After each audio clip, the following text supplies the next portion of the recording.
اعوذ باللہ من الشیطان الرجیم بسم اللہ الرحمن الرحیم لإيلاف قریش إيلافهم رحلة الشتاء والصيف فليعبدوا رب هذا البيت الذي أطعمهم من جوع وآمنهم من خوف صدق اللہ العظیم۔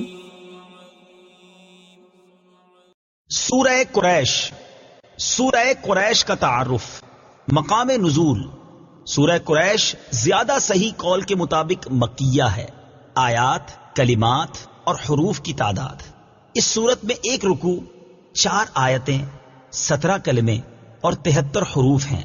قریش نام رکھنے کی وجہ، قریش ایک قبیلے کا نام ہے اور اس صورت کی پہلی آیت میں یہ لفظ موجود ہے، اس مناسبت سے اسے سورہ قریش کہا جاتا ہے۔ سورہ قریش کے مضامین۔ اس صورت میں بیان کیا گیا کہ اللہ تعالیٰ نے قریش کو تجارت کے لیے ہر سال میں 2 سفر کرنے کی طرف رغبت دلائی اور ان کی محبت ان کے دل میں ڈال دی، اس لیے انہیں چاہیے کہ بتوں کی بجائے اس رب تعالیٰ کی عبادت کریں جس نے انہیں بھوک میں کھانا دیا اور انہیں کئی قسم کے خوف سے امن عطا کیا۔ سورہ فیل کے ساتھ مناسبت۔ سورہ قریش کی اپنے سے ماقبل سورت فیل کے ساتھ مناسبت یہ ہے، دونوں صورتوں میں اللہ تعالیٰ نے اہل مکہ کو اپنی نعمتیں یاد دلائی ہیں۔ چنانچہ سورہ فیل میں یہ نعمت یاد دلائی کہ اللہ تعالیٰ نے ان کے دشمن ابرہہ کو ہلاک کیا جو کعبہ معظمہ کو گرانے آیا تھا، اور سورہ قریش میں یہ نعمت یاد دلائی کہ اللہ تعالیٰ نے ان میں تجارت کرنے کی رغبت پیدا فرمائی اور سردی گرمی کے موسم میں انہیں دوسرے شہروں میں تجارت کے لیے سفر کرنے پر تیار کیا۔ بسم اللہ الرحمن الرحیم۔ ترجمہ، اللہ کے نام سے شروع جو نہایت مہربان رحمت والا ہے۔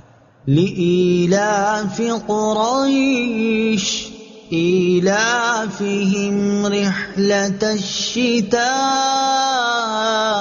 والصيف فليعبدوا رب هذا البيت الذي أطعمهم من جوع وآمنهم من خوف۔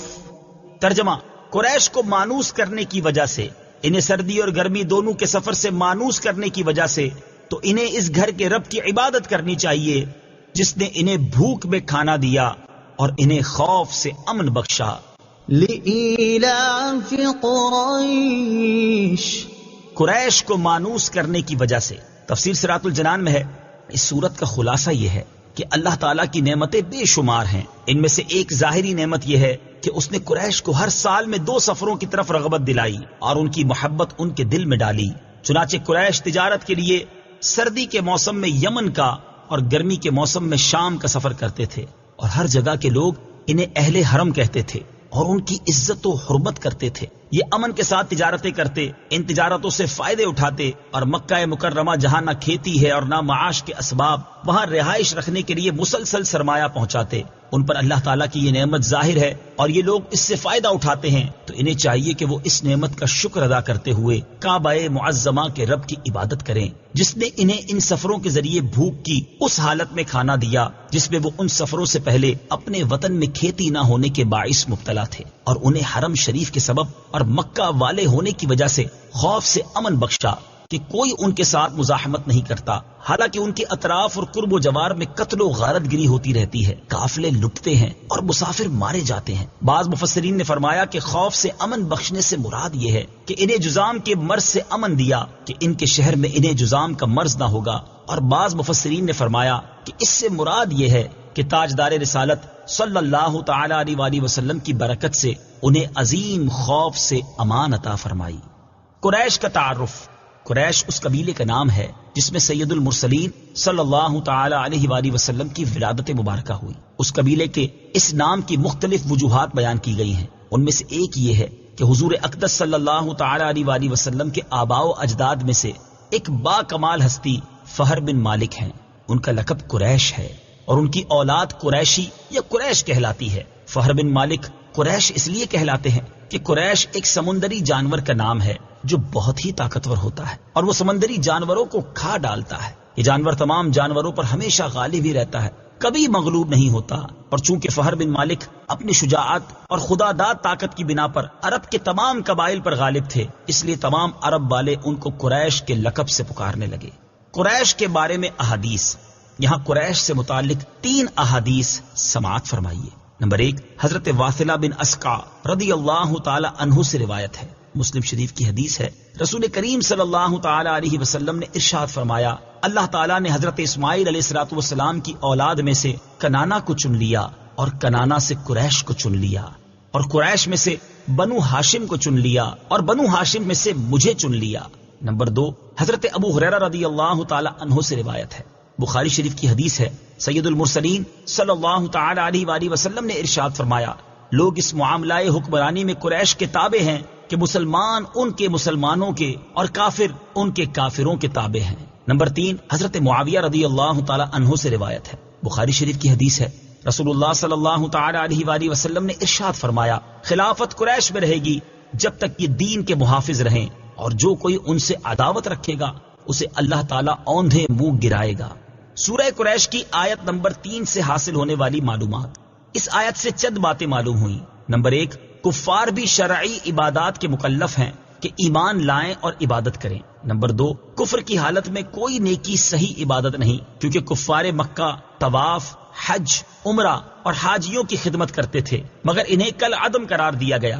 نمبر 3، کعبہ معظمہ عظمت و جلال والے رب تعالیٰ کی ذات کا مظہر ہے۔ نمبر 4، اللہ تعالیٰ اگرچہ ہر ادنا و اعلیٰ کا رب ہے، لیکن اس کی ربوبیت کو اس کی اعلیٰ مخلوق کی طرف منسوب کرنا چاہیے، جیسے یوں کہنا چاہیے، اے محمد مصطفیٰ صلی اللہ تعالی علیہ وسلم کے رب، اے کعبہ معظمہ کے رب۔ لوگوں کو سہولت دینا اور معاشرے میں امن قائم کرنا اسلام کی بنیادی ترجیح اور خصوصیت ہے۔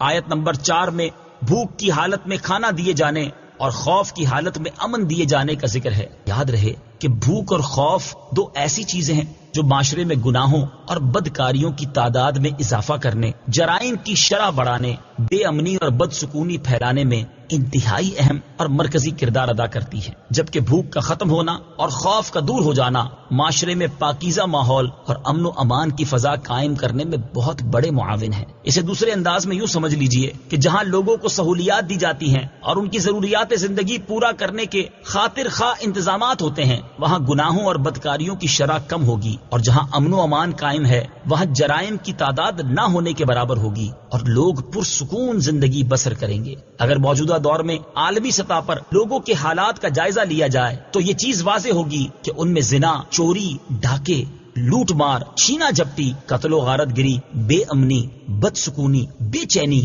اور ان کے علاوہ طرح طرح کے جرموں، گناہوں اور خوفوں کے عام ہونے کا بنیادی سبب بھوک ختم کرنے کے قابل قدر ذرائع کا نہ ہونا، زندگی گزارنے کے لیے بنیادی سہولیات سے محروم ہونا اور امن و امان قائم کرنے کے لیے ضروری انتظامات کا نہ ہونا ہے۔ اور دین اسلام کے احکامات اور تعلیمات پر نظر کی جائے تو یہ حقیقت روشن دن سے زیادہ صاف نظر آئے گی۔ لوگوں کی بھوک کو ختم کرنا، انہیں سہولیات فراہم کرنا، پاکیزہ معاشرے کا قیام اور امن قائم کرنا اسلام کی بنیادی ترجیحات اور خصوصیات میں سے ہے۔ جیسے دین اسلام میں مالدار مسلمانوں پر زکوٰۃ فرض کی گئی اور بعض اعمال پر صدقات دینے کا حکم دیا گیا، اور ان کا حقدار ان لوگوں کو ٹھہرایا گیا جو انتہائی ضرورت مند ہیں اور فقیری و مسکینی کی حالت میں زندگی گزار رہے ہیں، تاکہ ان کی ضرورت پوری ہونے اور فقر و مسکینی دور ہونے کا باقاعدہ انتظام ہو۔